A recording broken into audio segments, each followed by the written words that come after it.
հիմնավոր կասկած առկա է, նաև գտնում են, որ անհրաժեշտությունը, այսինքն հիմքերը, որ Սամվել Կարապետյանը կարող է ոչ իրավաչափ վարքագիծ դրսևորել, որքան էլ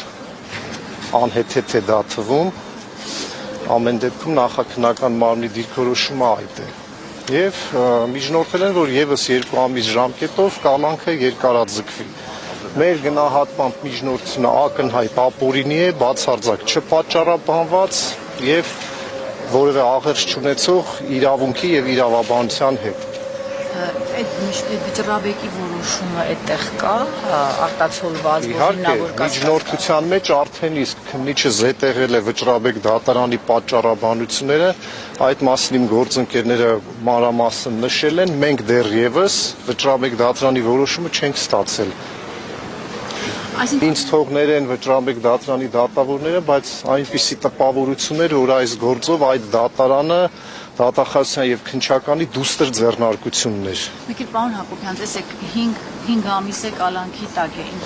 վերջնաժամկետը ինչքան է։ 152 օր այսօր, որ կալանքի տակ է։ Վերջնական ժամկետը ինչքան է, որ դրանից հետո կամ Եթե դիտարկում ենք հասկացա, եթե դիտարկում ենք կոչի դրվագը, առավելագույն ժամկետը արդեն սպառված է, բայց նախաքննական մարմինը գտնում է, որ նաև